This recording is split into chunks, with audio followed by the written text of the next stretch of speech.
God here. And it's football season. And it's like 100 degrees outside. Sorry about that. Welcome to Season 3 of Gods of Odds, hosted by two of my favorites, Brad Hoyseth and Dave Daba. Welcome to the Gods of Odds. That is Brad Hoyseth over there in beautiful Southern California. I'm Dave Daba up in Northern California. And it is week number 7 of your National Football League season. So much to discuss before, Brad, we get into the top 10 games worth actually spending some money on this week. I don't know about you, but tonight's Thursday night game is a battle of which coach will be fired first. Will it be Cliff Kingsbury, or will my dream come true at halftime where Dennis Allen gets canned? What are your thoughts, Mr. Hoyseth? I mean, you want to talk about a potential gas fire in Arizona. I mean, first of all, let's back up a little bit to last week. Please don't make me go back to last week. No, we have to. And it's not about the pick. Travel back there. The hot tub time machine doesn't go back to last week.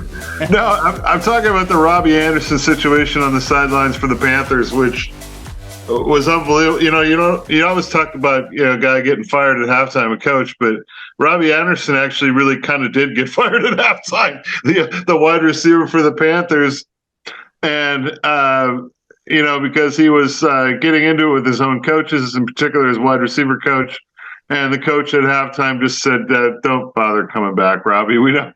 You're fine. You're better off. We're better off with you in the locker room."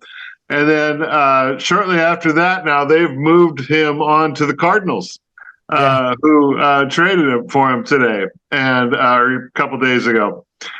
And so, the Cardinals were like, that's the kind of guy we want on our team. Exactly. I mean, let's add him. Why not? Right. I mean, Kingsbury is already having enough problems between him and his quarterback. He's got DeAndre Hopkins coming back. They say Hopkins is going to play tonight. Yeah. He has not practiced yet, Dave. So Kingsbury said, well, we don't know if he's going to be ready. And Hopkins basically said, I'm ready. I'm playing. So the inmates are basically running the asylum in Arizona. And I don't even know if that's fair to them. I think I'm not sure that Kingsbury isn't the inmate at this point. He's the guy that's trapped in a jail cell. And, that team is I was going to pick the Cardinals. I was all ready to pick that game. And I thought, well, we're only a couple hours before kickoff time. And we probably won't get this produced until tomorrow. But that is a really, really tumultuous situation in Phoenix right now. Yeah, and Kingsbury trapped in a jail cell is a good line with $8 million, Brad, per year. So I think he's for an unproven college coach, which is proven to be unproven in the National Football League as well. Like, I want to like Cliff Kingsbury. I don't want to like Dennis Allen, but I do want to like Cliff Kingsbury. And I really love his house. His house is great. Beautiful. Oh, spectacular. Dollars go a long way there in the Phoenix metropolitan area for sure. All right. Yeah. So we've got it was a crazy week last week, Brad, sort of across the board. You had Kyle Shanahan, I guess, sort of pretending to be or remembering the day he was an Atlanta Falcons offensive coordinator. And seemed to do everything he could possibly do to help the Falcons win that game last week. You had Nathaniel Hackett benching their only running back who's been on the team for several years against his former team. So it was just you had the Bills actually going into Kansas City and beating the Kansas City Chiefs. And I said, last week, I thought that was crazy that they were favored by 2.5 going into that. I do want to point out how good Brad is doing this year. Mr. Hoyseth, I believe I'm trying to stay away from all of the numbers, but I think you are over 60%. I think you had another huge week last week. Yeah, I went 7-3 last week. For the year, I'm hitting exactly 60%. That includes your games and my games. On my games alone, I'm 63-3.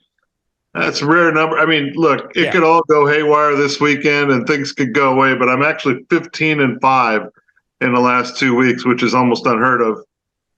So, hey, look, at this point, I just want to keep it around 500 the rest of the year and say that I accomplished something great, right? But these things are tough. It's not easy, but for one reason or another, I've been red hot in the last couple of weeks. All right, I've dug a hole, but you know how I like digging my way. Like I'm like a gopher, Brad, on a golf course. That's another team you don't want to bring up. Okay, the Gophers. One quick thing. In tribute to the start of the National Basketball Association season, which just tipped off this week, I am wearing my Kobe Black Mamba hoodie. So that if you're wondering what that is, that's what it is. All right, Brad. Yeah, I can't believe anybody watches that game. It's unbelievable. I tune in about Game 7 of the finals. That's it. That's the only thing I need to see. Right. Brad is not a huge national basketball association fan. All right, let's get it going here with the real game, the NFL. The Falcons are at the Bengals. Bengals are a 6.5-point favorite. That game started at 10, and I'm a little stunned that it's dropped that much. I said last week at some point in time, the quarterback and Jamar Chase are going to reacquaint each other with one another. They kind of did that last week. They kind of figured it out. So it tells me the Bengals are starting to work some things out. Cincinnati at home is a pretty good football team. I'm going to take the Bengals. I just got a good feeling about this one. They're 6.5. If it was 7 or 7.5, I would probably stay away from it. But I like getting that little hook there at 6.5. So Falcons at Bengals. I say take the Bengals and give the 6.5. Yeah. So the Bengals, I think, Brad, are one of 9. Count them 9 3-3 teams in the NFL this season so far, which is just the word is, I don't know if parody is the right word or not, but I'll go ahead and use that to describe it. I looked at this game and I really want to go with the Atlanta Falcons in this game, but a little bit of reasoning set in. And, I think like the Falcons defense is not a defense that's going to get any kind of pressure on Burrow at all. And to me, that's why I feel comfortable with 6.5 points in this game. Cause I think Burrow's going to take care of him, quite well. Yeah, that and I know last week you said that Atlanta was one of your favorite young teams. I wish we could roll the tape on that one because I think at some point you're gonna really regret that statement. But let's go ahead and do it. Let's roll the tape on the Atlanta Falcons comments from last week. The Falcons, one of my favorite teams this year. I know they're missing some key former Minnesota Viking ingredients are still out. Did you just say the Falcons are one of your favorite teams? I love their head coach because he doesn't really have a lot to work with, and they got completely ripped off in the Tom Brady game last week. All right, Mr. Oisef. So what do you think of my Falcons, man? Yeah, I'm not a big fan of the Falcons. I don't know. It goes back to that whole Dennis Green taking a knee thing. I still have that play, the Vikings against the Falcons, when the Vikings took a knee in the NFC title game. That I've oftentimes told people that I could be senile someday. Someday I probably will be senile, and I will not forget that play ever. No, there's no way. I can never forget that. It's etched into my brain. But no, I've never been a big Falcon fan since. And so, I wish them the best of luck. I think they're going to get slaughtered this week in Cincinnati. Yeah, I mean, all things are sort of pointing to it. If for some reason the Falcons did get some the kind of pressure that Burrow's been getting, then they have a legitimate chance because their offense is playing fairly well. And you know how I feel about this Falcons team and their head coach. So, Yes. all right. So moving on. Look, I honestly, this is just a difficult week. A lot of the really good teams aren't playing this week, Brad. Like the worst ever 5-1 football team are Minnesota Vikings, not playing this week. The Kansas City Chiefs, the Buffalo Bills, not playing this week. Are they? The Chiefs are playing at the Niners. That's right. The Chiefs are playing. Like I said, they're not playing this week. That's true. That's true. They should be. I sent you a text last weekend that the Chiefs and the Bills should play every week, right? Yeah, you're absolutely right. All right, so I was going to go with the Bears at the Patriots. The Patriots under Bailey Zappi are favored by 8, which is just a huge number. It's like you really have to disrespect a football team to pick against them, and I am. I'm gonna disrespect Justin Fields.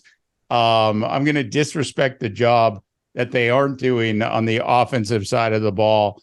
And I'm going to put my trust in the greatest head coach of all time, who has a new young little weapon that he's continuing to play coy about.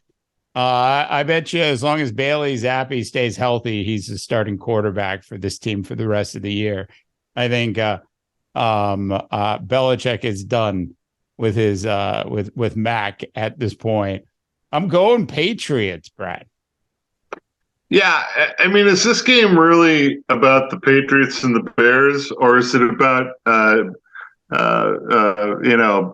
coach of the Patriots versus the coach of the Bears? I mean, when you think of that mismatch, it's it's light years. Matt Eberflus, I believe, is that his name? Eberflus is better though. He's a better X's and O's guy than Dan Campbell is.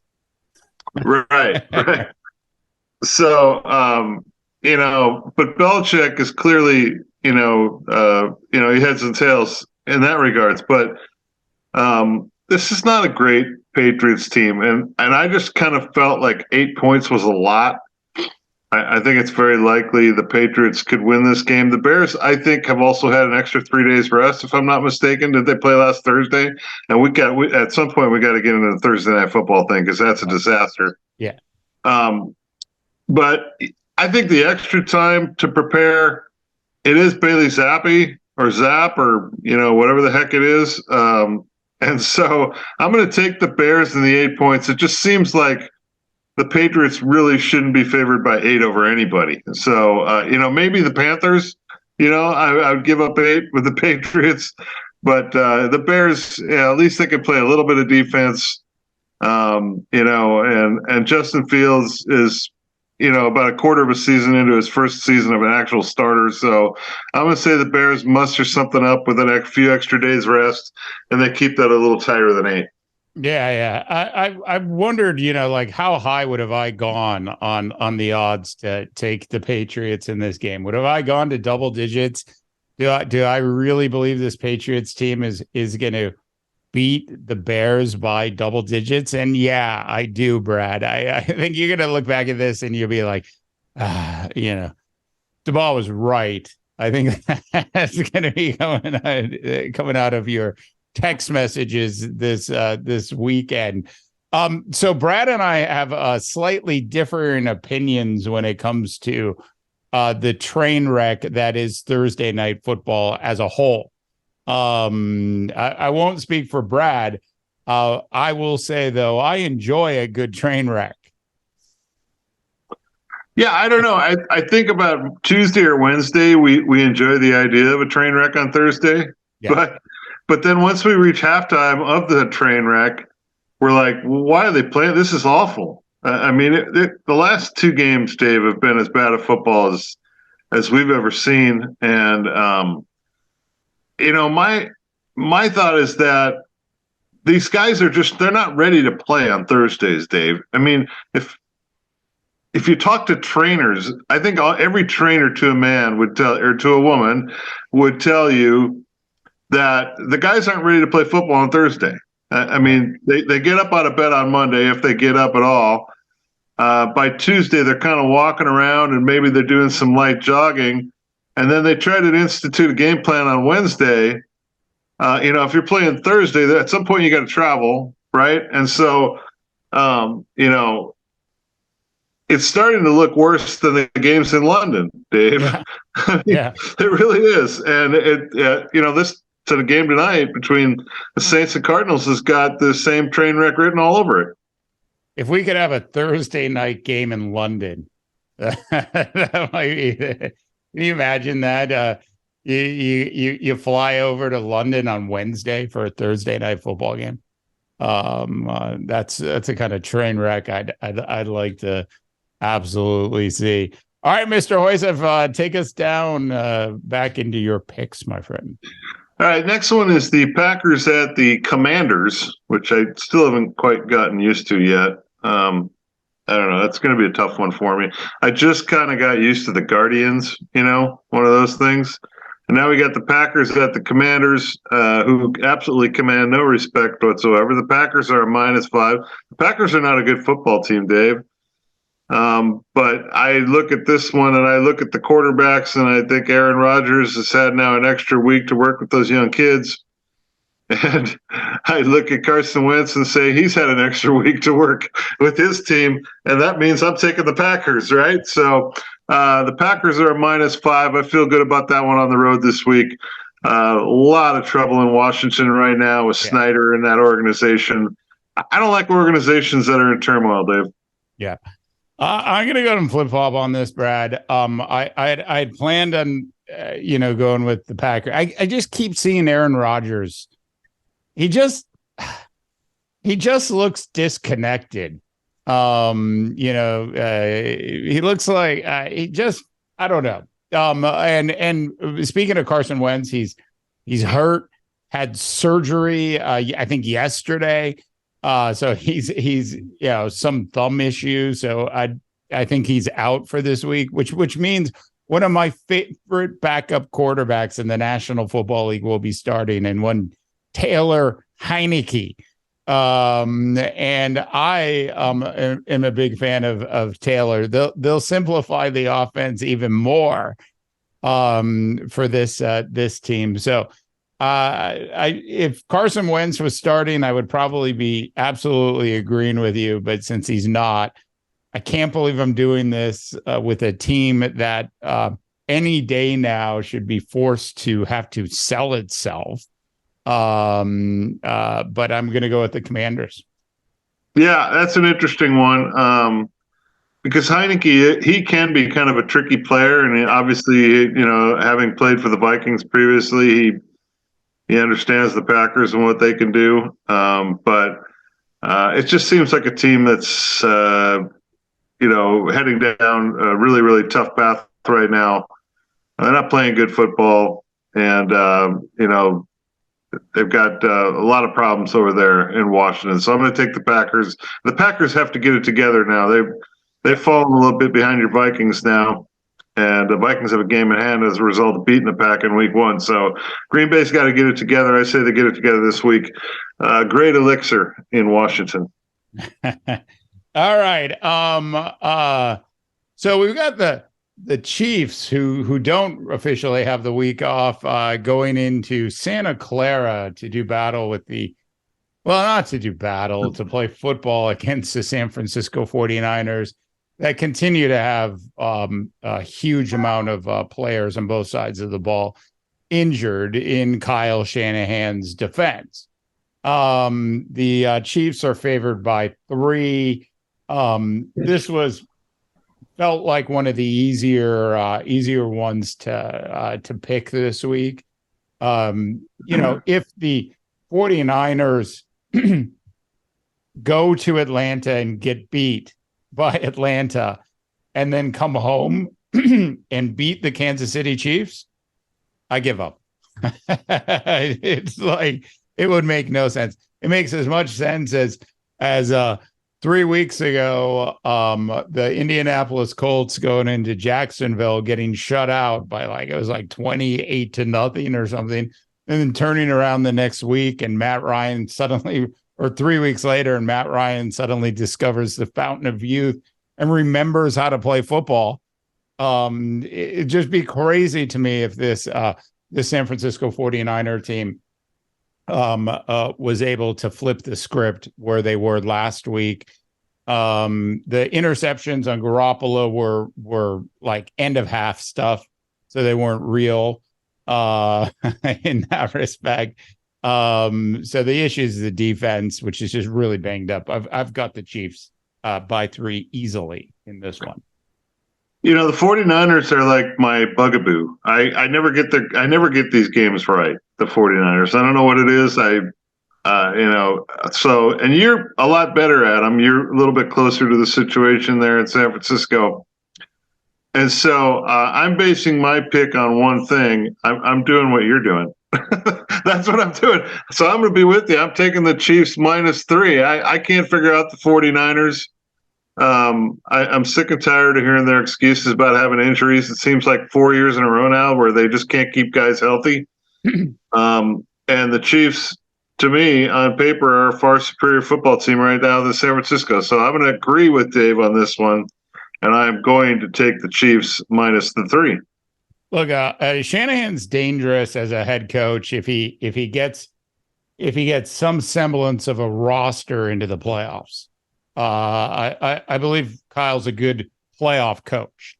But I've seen too much of this over the years, and everybody has injuries. But it's almost as if though this 49er team seems to have more than more teams do. So I don't know what the deal is, but I'm real confident in the Chiefs. My next game is the Lions at the Cowboys. The over-under is 48.5. I'm going to take the over in this one. I know the Lions had a poor week last week, but previous to that, I believe they were the highest scoring team in the league. The Cowboys are talking about Dak Prescott being back. And they need to do something. Nothing will fix your offense better than the Lions defense. The Lions can't stop anybody.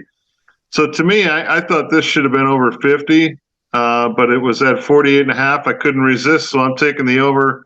The Lions at the Cowboys. I think Cowboys themselves are going to score mid-30s, I think. I know I'm supposed to agree with you. I'm supposed to go with the over in this because everybody's going with the over in this this week. But I mean, you're talking about counting on Jared Goff to score 20 points on the road, Brad, against Micah Parsons.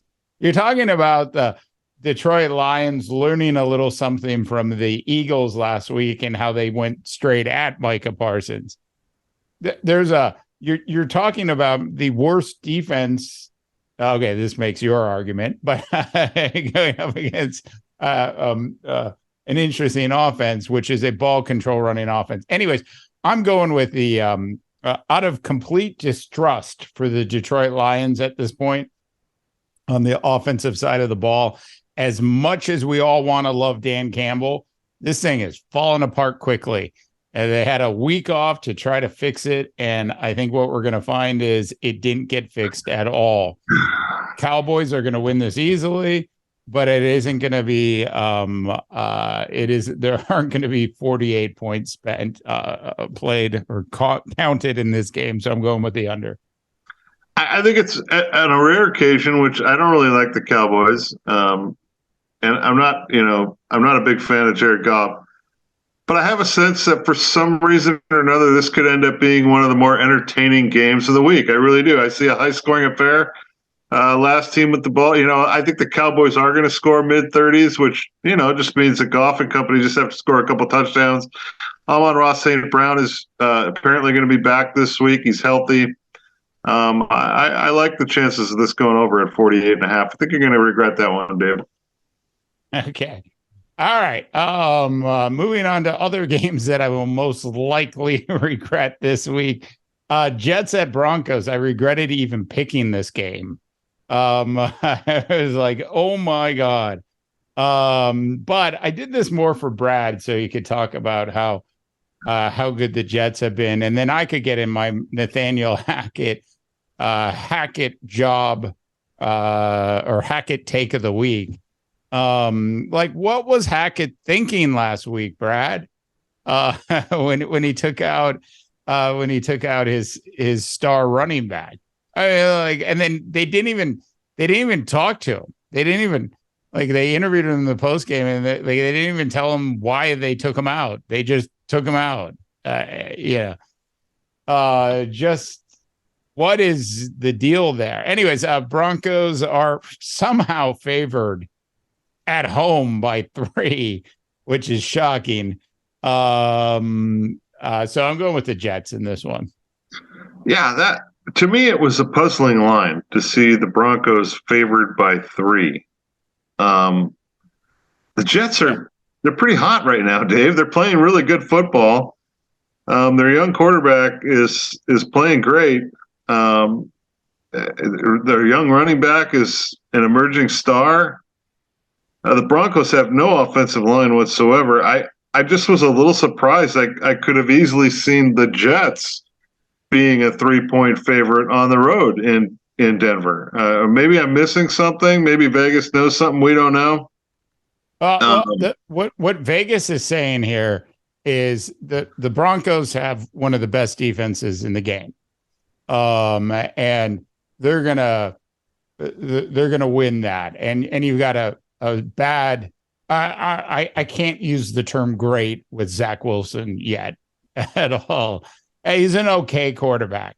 I still haven't made up my judgment yet whether or not he'll be a really good backup someday or if he's a real starter in the National Football League. Love their weapons, but that is the number is based on the defense. This is Broncos defense. So I'm just sort of going out on a limb here and thinking the Jets are going to take him down. Well, there's excitement in New York, Dave, but for the Jets and the Giants. And the Jets are 4-2. I mean, they're fun. They've won 3 straight games. And how many more wins is it going to take before you're a believer, Dave? I mean, you got to love the Jets being good. It's long overdue. He's not Joe Namath yet or anything like that, but you got to love Breece Hall. And, Corey Davis is a really good wide receiver, and it's a good team. They're fun and exciting. Got a good, exciting young coach who seems to have turned things around there. And I just look at a Denver squad that things are not turning around there. That's a team in trouble. And I'm going to take the team with the momentum on their side. I'm going to take the Jets and give the 3. Yeah. Or get the 3. Just to be rather. clear, I'm not picking Denver at all. I just want to be very clear about that. Sauce Gardner wearing a cheesehead hat at the end of the game. It's like beautiful. It's not like he's been in the league for 10 years. There's enthusiasm. Yeah. There's finally enthusiasm in a green and white uniform. Breece Hall, the running back is so much fun to watch. He's not the fastest guy in the world, but just makes really good cuts. Sometimes those slower guys do better because they take longer to make a decision and holes open up later. I always like a good running back that can wait for a hole to open up. Well, I think I'm slower than you, so that would explain why why my picks have been so much better this year. No? Yeah, I keep just rushing straight into the line over and over and over again. All right. Well, speaking of teams that are in trouble, the Buccaneers are at the Panthers, Dave, and Tampa Bay doesn't look good. Their defense is atrocious. But I don't think there's a team in worse trouble right now than Carolina, who is an absolute disaster. I mean, it's pretty tough for your coach to get fired 5 weeks into the season. And that's what happened, or was it 4 weeks? I can't remember. 4 or 5 weeks into the season, when the coach got fired there.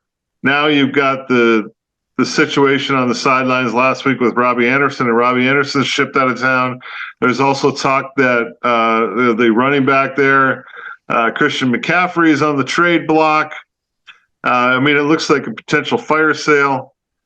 And what a tremendous time to play that team if you're the Buccaneers. The Buccaneers are a 10.5-point favorite.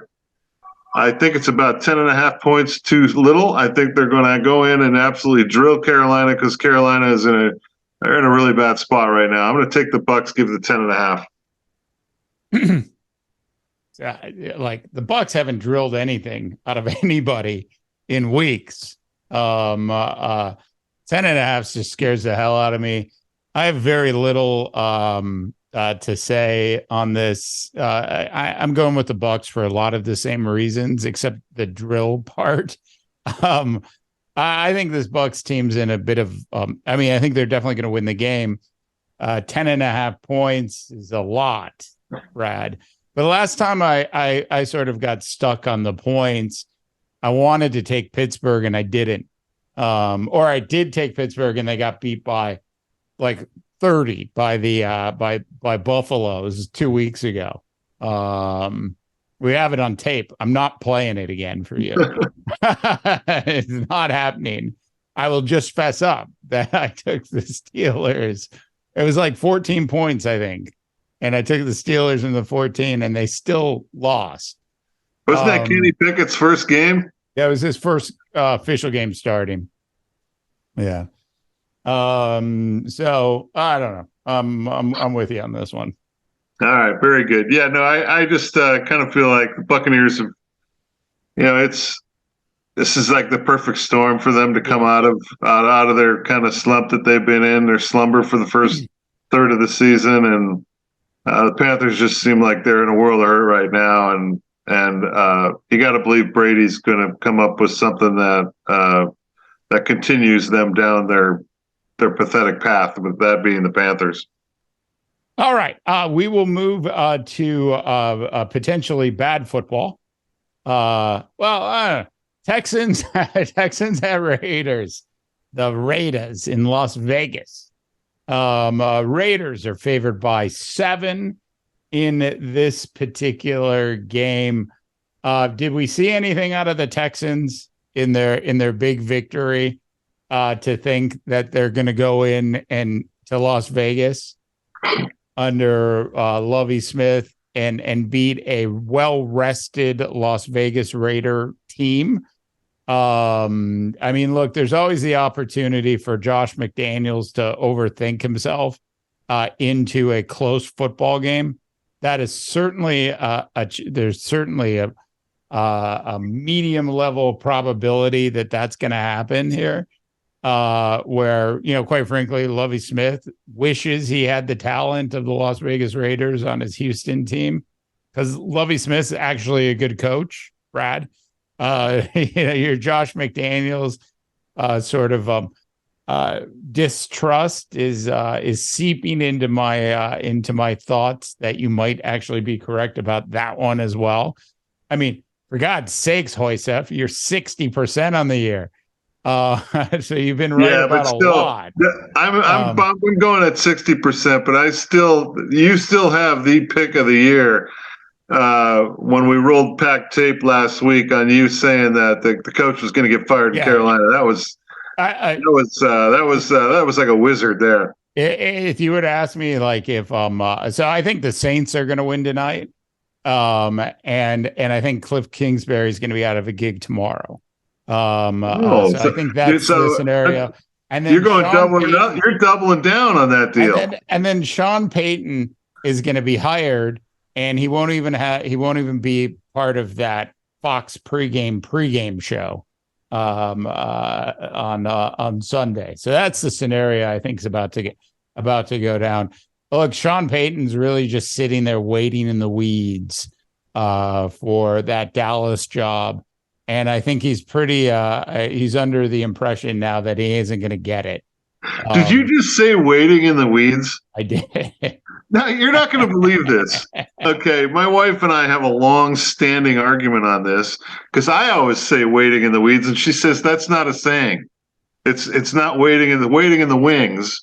And I was so we looked it up. Well, it's hiding in the weeds. I think. No, it's waiting in the weeds. That's what I say. It's a Midwestern thing. Yeah, It might come from the hunting, fishing, and game crowd, but it is a saying. So I'm going to have to play that one back for my wife. All right, fantastic. Anyways, so back to this game. I'm going with the Raiders. All right, yeah, no, I honestly didn't feel that comfortable with this game because it's a -7. The Raiders are tough to pick -7, and the Texans have actually played at times okay football. Other than Davis, I couldn't tell you who's on the team other than Davis Mills and a couple other guys. So the Raiders desperately need a win if they're going to, have any shot at keeping pace with the teams that are in front of them in that division. But I'm going to go with you there. I'm going to take the Raiders -7. Again, I'm not real comfortable with it, but they appear to be fairly healthy. And one of my favorite players in the league, Max Crosby. I like that guy. So I'm taking the Raiders. I'm with you. All right. I love me some Max Crosby. Is fantastic, man. Yeah. My final game is the Seahawks at the Chargers. You know how I feel about the Chargers, coach. Can't stand them. It's just a matter of time. It's a race between him and Kingsbury to see who can get fired first.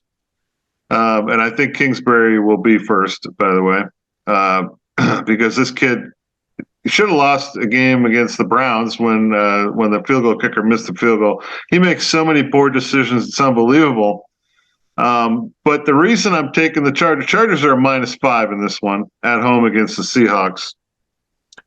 And the reason I'm taking the Chargers is because I think Keenan Allen's going to be back. This is one of those games, if I was a gambler and a bettor, I would wait a little bit, wait until later and down the road until you feel a little more comfortable about Keenan Allen being there. I think the problem with the Chargers has been no Keenan Allen. Keenan Allen is one of those, he's a stick mover, Dave. Yeah. And he's the guy that makes the offense stay on the field. When you need 5 yards, they complete a 6-yard pass to Keenan Allen. He's a great route runner, much like, the Julian Edelmans of the world were with the Patriots for years.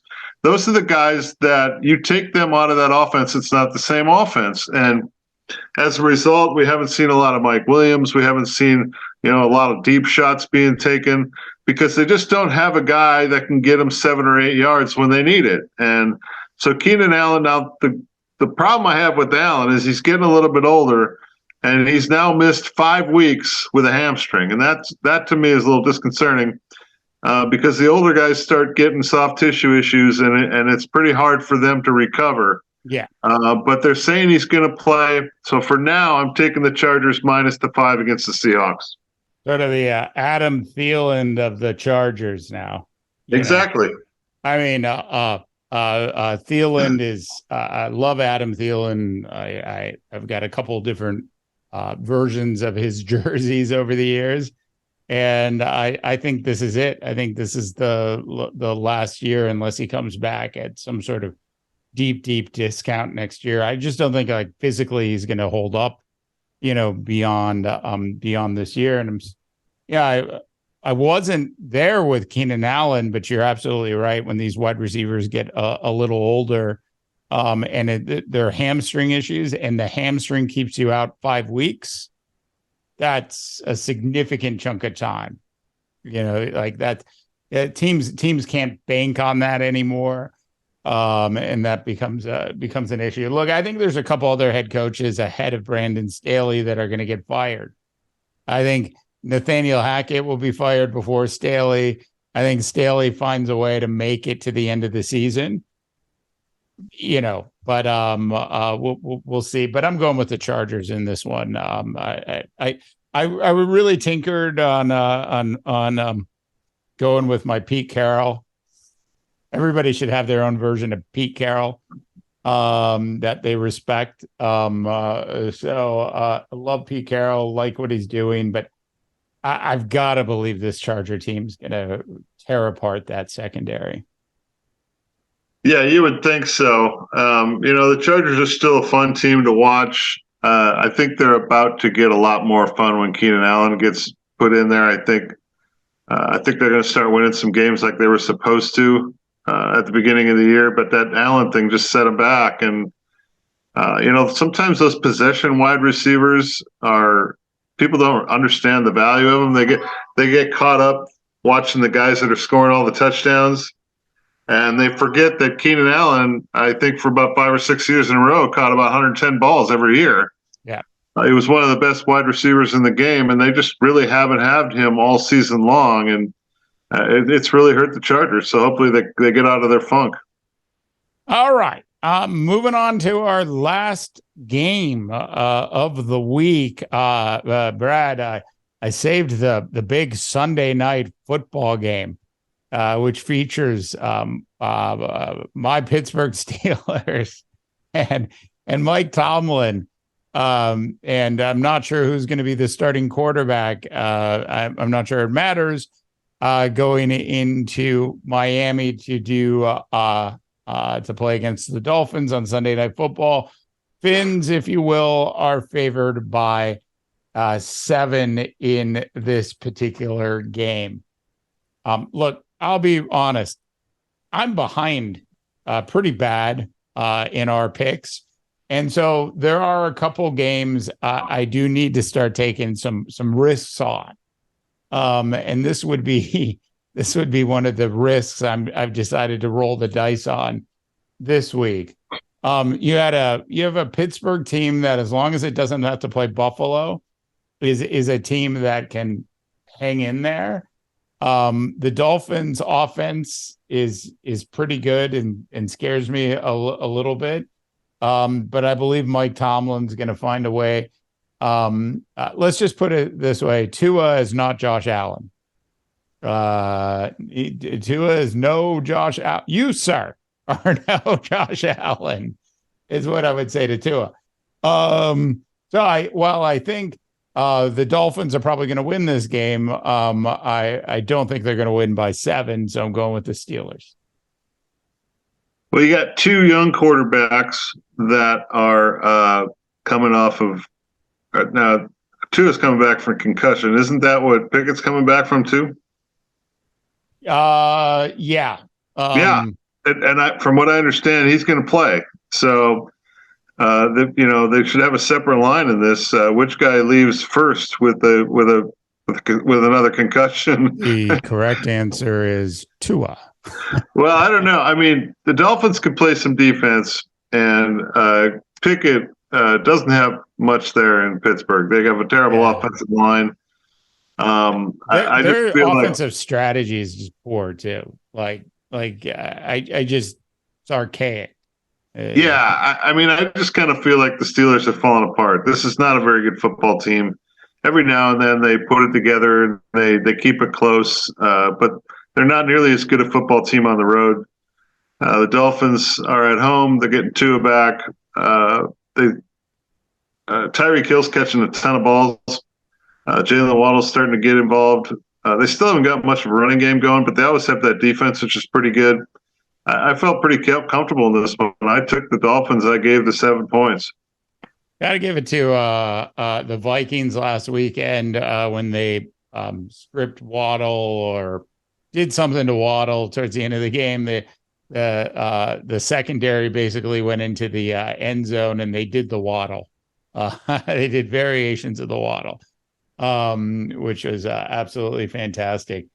A lot of what Brad is talking about or believes is probably true. If I were you, North America, I'd listen to Hoysef on this one. I am just literally going for a long shot, Brad. I need to make up some ground. This was a game I identified as an opportunity to make up some ground with. Once again, I think the Finns are going to win, but the Steeler team's going to keep it close. Seven wasn't like a small number. I mean, especially when you don't know who's going to play quarterback. And it tells me the public is pretty confident that the Dolphins are the better football team. I've watched both teams play quite a bit this year. And I think the Dolphins are a better football team than the Steelers, but are they 7 better? I think Tua does make a difference. I think he became a better player last year at the end of the season. I think he had a pretty good run at the end of the year. And until he, got concussed earlier this year, they were playing pretty good football. So if he's back, I like things to get back to normal. And I'm going to take the Dolphins and give the 7. A fun game to watch, actually. Yeah, fun game. And this is Sunday Night Football. My guy Mike Tomlin's not going to want to get embarrassed. It's one thing to get embarrassed at 10 a.m. West Coast time on a Sunday to the Buffalo Bills, but to get embarrassed on Sunday Night Football when the whole nation is chosen that over the NBA or Major League Baseball. I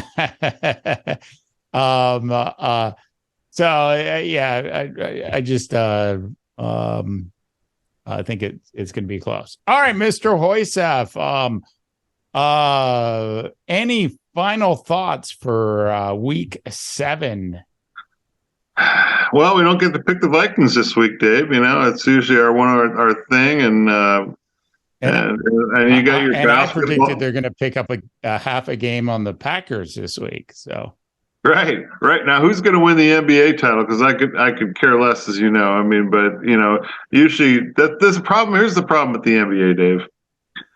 Is you can take out all the teams, write them down on paper, and you can circle 4 or 5 teams, and it's almost a guarantee that one of them is going to win it. Right? It rarely is there surprises in that game. So for years I've thought about, how do I get Brad back into the NBA? Is there a way I can hook Brad Hoysef back into the NBA in any way? And he's so anti NBA that I haven't tried. So what I will say is I think there's 7 or 8 teams that have a legitimate chance of actually being in the NBA Finals. There are 4 or 5 teams that have a legitimate chance of actually winning. Biggest thing here is, like in the NFL, is injuries, man. And teams that do well with having enough depth on their roster. You just look at what happens to the Golden State Warriors. If they have a couple key injuries, they're not even making the playoffs. One thing I can confidently say about the NBA, as I proudly wear my Black Mamba hoodie today, is that the Los Angeles Lakers are barely going to make the playoffs, if they even make it into the playoffs this year. They have very little chance of doing anything. So if anybody's talking about LeBron winning another ring, I would recommend walking away from that kind of conversation. Right, and see, that's what I'm saying. The NFL, from week to week, you just never really know what you're going to get. I mean, every year there's 3 or 4 teams. Like last year was the Bengals. Nobody saw that coming. The Bengals ended up in the Super Bowl, right? You would never see that in the NFL or in the NBA. Never. What sort of happens is, like, with 82 games in a season, right? It's a lot. You have these teams that in the second half of a season sort of go on a run, but you're right, Brad. It, like, rarely does anybody unexpected show up in, like the Phoenix Suns had a chance of being like a team that nobody picked, winning an NBA championship a couple years ago, and they just fell apart. So, are this year is the Jets? Are they the 2022 version of the Bengals last year, Dave? Are they gonna suddenly just at the end of the year have one of the better records in the AFC? I don't think we know enough about Zach Wilson yet. to say that that's possible. Like Zach Wilson's got to be one of those guys that hands off the ball well, learns to make the proper calls at the line, and doesn't have a rash of interceptions. He's got to be a ball control quarterback for that team to pull that thing off. Do you remember 4 weeks ago when we were talking about how exciting it was to see the Jaguars playing better football, Dave? I mean, they're now 2-4, by the way. Saying, that I didn't think the Jaguars were going to do well at all this year, and then they sort of you sort of changed my opinion, and then I jumped on the Jaguar bandwagon, and they've done nothing but lose since. Yeah, they're 2-4, Dave. Needless to say, they're not going to be the surprise team. But hey, there's optimism in New York, correct? Between the Jets and the Giants, I'm still not a believer. I'm more of a believer in the Jets than the Giants. That's my question for you here to finish this thing off. Yeah. Do you believe more in the Jets or do you believe more in the Giants? I believe more in good coaching. And while I think both teams are headed in the right direction, the Jets clearly have more talent on their roster. I love the swag of the Jets, Sauce Gardner, just the whole team. It just has a bit of swag. Zach Wilson after the game last week, Aaron Rodgers is telling him some freaking story, and I'm sure Zach Wilson couldn't wait to get back to the locker room and say, well, this crazy guy just told me. And so there is something really cool about that. But I got to tell you, Brian Daboll, it was sort of to be expected that the Jets team was going to get better just with all the draft picks and everything. I think the job that Daboll has done changing the culture of that Giants organization in 6 games is, the Giants are the team that scares you, that could just sort of they don't have a really terribly difficult schedule in front of them. I believe in Wink Martindale as their defensive coordinator as well.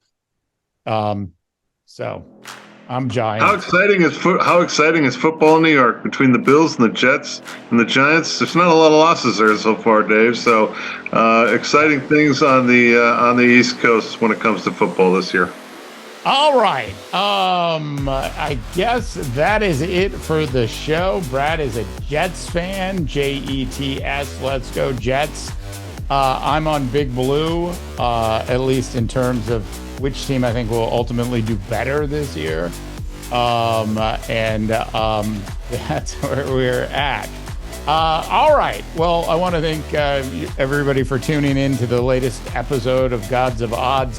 That is Brad Hoyseth over there in beautiful Southern California. I'm Dave DeBopp in Northern California, wishing you all a tremendous rest of your sports viewing week.